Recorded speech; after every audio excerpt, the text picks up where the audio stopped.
Assalamualaikum warahmatullahi wabarakatuh. Izin memperkenalkan diri, nama saya Safaria Safitri dengan NIM 12020045 dari kelas RC. Di sini saya akan mempresentasikan tentang pembangunan wilayah berdasarkan paradigma Keynesian dengan dosen pengampu yaitu Bapak Asirin STMT. Adapun outline dari pembahasan ini adalah sejarah perkembangan teori Keynesian pada pembangunan wilayah dan para tokoh pendukungnya, pokok pemikiran teori Keynesian, definisi pembangunan wilayah dan kebijakan pembangunan wilayah dengan pendekatan Keynesian, dan terakhir adalah studi kasus dan kebijakan pengembangan kawasan industri.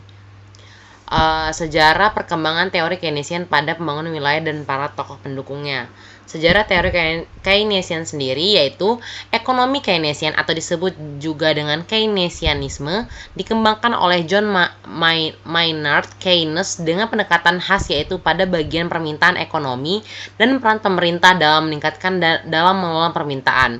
Ekonomi Keynesian digunakan sebagai model ekonomi standar di negara-negara maju selama dan sesudah Great Depression atau depresi hebat, perang dunia dan ekspansi ekonomi pasca perang yaitu dari tahun 1945 sampai 1973. Meskipun kemudian kehilangan beberapa pengaruh setelah guncangan minyak bumi dan terjadi stagflasi pada tahun 1970-an. Ideologi politik teori Keynesian adalah yang pertama ada intervensi pemerintah, demokrasi sosial, kohesi, dan solidaritas nasional. Intervensi pemerintah sendiri tindakan yang diambil oleh pemerintah yang berupaya mempengaruhi keputusan yang dibuat. Tentunya di sini pemerintah sangat berperan penting. Yang kedua, demokrasi sosial, gagasan bahwa negara perlu memberikan keamanan dan kesetaraan bagi rakyat yang secara aktif menata ulang masyarakat bagi perkembangan wilayah. Artinya masyarakat sangat diperlukan untuk berperan aktif dalam demokrasi sosial untuk mewujudkan ideologi politik teori Keynesian. Yang terakhir adalah kohesi dan solidaritas nasional, yaitu meningkatkan kesejahteraan ekonomi wilayah dan juga mengatasi kesenjangan wilayah. Ini selaras dengan permasalahan ekonomi di seluruh dunia. Pokok pemikiran teori Keynesian. Yang pertama ada teori basis ekspor, yang dimana wilayah cenderung menghususkan diri dalam memproduksi dan ekspor komoditas yang menggunakan faktor-faktor yang wilayah tersebut unggul secara relatif melimpah dibandingkan wilayah lain secara intensif.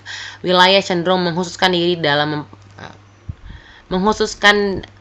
dalam memproduksikan dan mengekspor komoditas yang menggunakan faktor-faktor yang wilayah tersebut unggul secara relatif melimpah dibandingkan wilayah lain secara intensif. Yang artinya, wilayah cenderung menghususkan diri dalam memproduksi dan ekspor komoditas yang menggunakan faktor-faktor yang wilayah tersebut unggul secara relatif melimpah dibandingkan wilayah-wilayah lain secara intensif. Teori sirkuler dan kausal kumulatif. Terdapat teori sirkular dan kausal kumulatif terkait menjelaskan kesenjangan wilayah. Yang pertama ada teori Myrdal yang menjelaskan kesenjangan wilayah dengan memasukkan faktor-faktor ekonomi dan non-ekonomi. Contohnya adalah pendidikan yang keterampilan berkaitan dengan lemahnya percaya dan berjenjang. Otomatis dengan pendidikan yang rendah dan keterampilan yang rendah, pendapatan yang didapat pun rendah, miskin dan tertinggal dan diskriminasi yang menyebabkan kesehatan badan dan kejiwaan yang buruk dan kebebasan norma yang buruk. Yang kedua ada teori Kaldor yang menjelaskan hanya dari sisi faktor ekonomi, yaitu permintaan domestik yang tinggi, sangat yakin yaitu akan tingginya investasi aset yang tinggi, lalu adanya inovasi yang tinggi untuk mendapatkan produktivitas tinggi, lalu ekspor pun keluar tinggi dan stabilitas pendapatan negara di dunia. Yaitu ada teori kutub pertumbuhan, yang dimana menurut teori kutub pertumbuhan perkembangan ekonomi wilayah akan memusat atau mengkutub atau polarisasi di suatu wilayah yang memiliki aglomerasi industri, pergerakan perekonomian wilayah atau industri yang memiliki efek pengadaan keterkaitan ke belakang atau backward linkage maupun ke depan forward linkage. Adapun penyebab kesenjangan wilayah yang pertama adalah deregulasi atau liberalisasi pasar atau pasar bebas, kelemahan struktural atau struktural weakness investasi yang rendah, low investment, perpindahan yaitu pengurasan modal terus-menerus, ketidakcukupan partisipasi pemerintah dalam pembangunan wilayah. Adapun definisi pembangunan wilayah dan kebijakan pengembangan wilayah dengan pendekatan Keynesian. Adapun pendekatan yang pertama adalah menurut pengertian pembangunan wilayah itu sendiri, yaitu pembangunan wilayah merupakan upaya yang diperlukan intervensi pemerintah atau upaya pembangunan yang tidak dilepaskan pada mekanisme pasar dalam rangka mengurangi kesenjangan, disparitas wilayah atau dalam rangka mencapai pembangunan antar wilayah yang seimbang. Jika diserahkan pada mekanisme pasar, maka akan terjadi divergensi wilayah, yaitu kecenderungan terjadinya polarisasi pertumbuhan wilayah yang hanya terjadi pada wilayah tertentu. Pendekatan yang pertama adalah pendekatan untuk memperbaiki wilayah yang tertinggal, yaitu terdapat kebijakan proaktif di tingkat wilayah. Sebuah pendekatan proaktif fokus untuk mengatasi masalah sebelum masalah tersebut muncul. Kebijakan proaktif bisa lebih menantang dalam hal kesulitan secara politis untuk mendapatkan persetujuan dari pengambilan keputusan, kebijakan untuk berkomitmen, mendukung dengan anggaran dan sumber daya yang ada mengatasi masalah yang belum terjadi. Lalu ada investasi publik pada infrastruktur. Perlunya investasi publik di infrastruktur akan meningkatkan pendapatan ekonomi wilayah. Investasi publik sebagai prinsip di dalam makroekonomi sebagai alat untuk meningkatkan pertumbuhan jangka panjang. Kebijakan pembangunan wilayah dengan pendekatan Keynesian, yaitu adalah 1. Bantuan untuk wilayah secara ekstensif, 2. Bantuan otomatis atau subsidi modal dan tenaga kerja secara otomatis, 3. Desentralisasi kewenangan dalam menggenerasi ekonomi wilayah dari nasional ke pemimpin-pemimpin dan lembaga-lembaga di tingkat subnasional. Yang keempat, pengendalian pengembangan industri. Yang kelima, investasi infrastruktur. Yang keenam, perencanaan spasial.